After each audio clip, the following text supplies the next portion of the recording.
revient vers vous. Bonjour, on revient vers vous aujourd'hui avec un homme qui a une longue carrière de chef d'entreprise derrière lui. Il a à peu près fait tous les métiers. Il a dirigé un théâtre, il a dirigé un restaurant, il a dirigé une maison de couture. Je vous donne tout ça dans le désordre. Il a dirigé un opéra, il a été aussi éditeur, pas très longtemps. Aujourd'hui, il est mécène, mais il est toujours homme d'affaires. Aujourd'hui, on revient vers vous avec Pierre Berger. Bonjour Pierre Berger. Bonjour.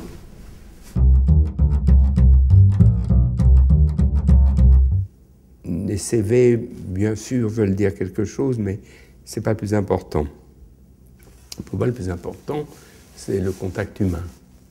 C'est la façon dont les gens se présentent devant vous, quelles sont leurs préoccupations, ce qu'ils aiment, et même ce qu'ils n'aiment pas. Parce que moi, je crois au goût, mais je crois davantage au dégoût, qui pour moi est beaucoup plus important. Parce qu'on peut changer de goût. On ne change pas de dégoût. Parce que moi, j'ai toujours fonctionné comme ça. Il y a des choses que je ne pourrais jamais faire, que je ne pourrais jamais voir. Et j'aime bien que les gens qui travaillent avec moi et autour de moi aient des prises de position et des convictions. Moi, je n'engagerai pas quelqu'un qui serait membre du Front National. Il n'en est pas question. Je n'engagerai pas quelqu'un qui serait notoirement homophobe, qui serait notoirement antisémite. Sûrement pas. Les gens qui ont travaillé avec moi, qui y sont restés plus longtemps, sont des gens qui n'avaient pas de diplôme ou peu de diplôme. Je ne crois pas à tout ça, moi.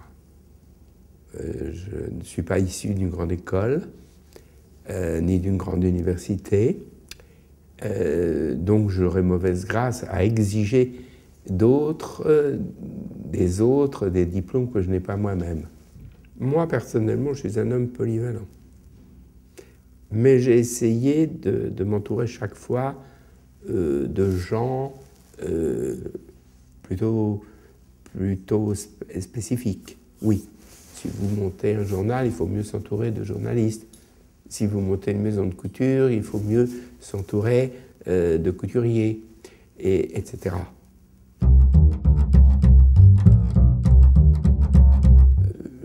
Il y a des compétences, oui, qui sont importantes pour moi.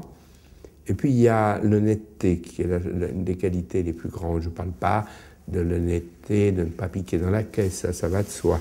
Je parle d'une honnêteté beaucoup plus importante, à mes yeux, qui est l'honnêteté intellectuelle. Le tout mélangé, nous avons eu des collaborateurs que nous avons gardés depuis l'ouverture de cette maison jusqu'à la fermeture de cette maison, c'est-à-dire 40 ans.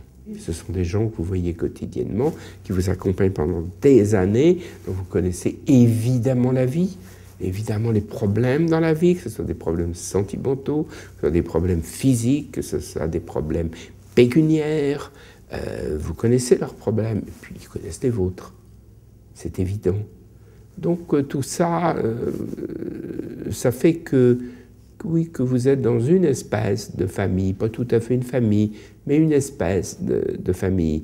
Puis ce qu'il y a de bien avec des collaborateurs, c'est quand même qu'on s'est fixé un cap et qu'on essaie ensemble d'atteindre le cap.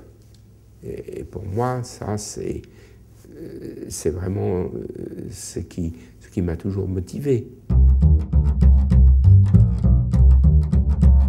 Bah, lui, c'est autre chose. Lui, il cherchait strictement de la compétence technique. Lui, il avait besoin de chef d'atelier. Lui, il avait un rêve de début, c'est de faire de cette maison de couture un outil totalement à sa main, comme on pourrait le dire d'un pilote de course ou d'avion, totalement à sa main. Il a mis des années à le faire, mais il l'a fait. Je m'en fous de ça. Non, moi je n'ai pas de ces a priori-là. Je n'ai pas du tout de ces a priori-là, ça m'est égal. Je constate quand même aujourd'hui que les gens ne portent pas de cravate, que les gens sont comme vous, À ce compte-là, on ne verrait pas les gens, on devrait dire, on ne passe pas le seuil d'une sacro-sainte maison de haute couture, ce qui était le cas autrefois. Ce qui était le cas autrefois. Mais moi, tout cela m'est vraiment égal. N'oubliez pas non plus que j'ai des opinions politiques. Je suis un homme de gauche et que je le revendique. Ce qui fait que je n'ai pas envie de me comporter en conservateur. Dans mon entreprise ou mes entreprises, ah oui, je fais très attention à la manière dont les gens écrivent. J'ai fait changer la signature de beaucoup de mes collaborateurs. Mais naturellement, parce que quand on s'appelle Pierre Dupont, on écrit Pierre Dupont. On n'écrit pas comme ça. Qu'est-ce que ça veut dire, ça? D'abord, c'est un signe d'insécurité. C'est une manière de s'avancer masquée. Et je trouve ça très impoli vis-à-vis de l'interlocuteur. Et moi, j'ai fait changer les signatures de ces gens-là. Je dis, à partir d'aujourd'hui, si vous voulez, vous écrirez votre nom convenablement et lisiblement.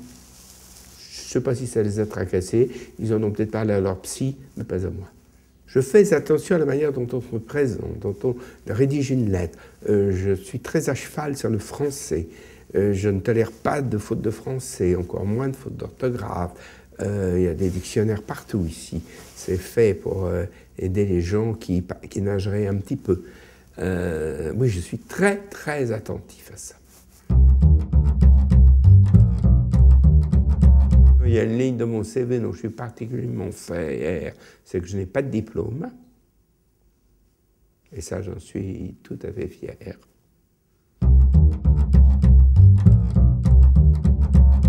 Oui, c'est la ligne chef d'entreprise.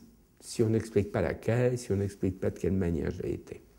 Vous savez, créer une entreprise, si on s'imagine que c'est uniquement pour faire des bénéfices, il y a des gens qui le pensent et il y a des gens qui le font. Mais moi, ça ne m'intéresse pas. Si on s'imagine ça, il faut faire autre chose. Parce qu'on ne veut pas toujours des bénéfices.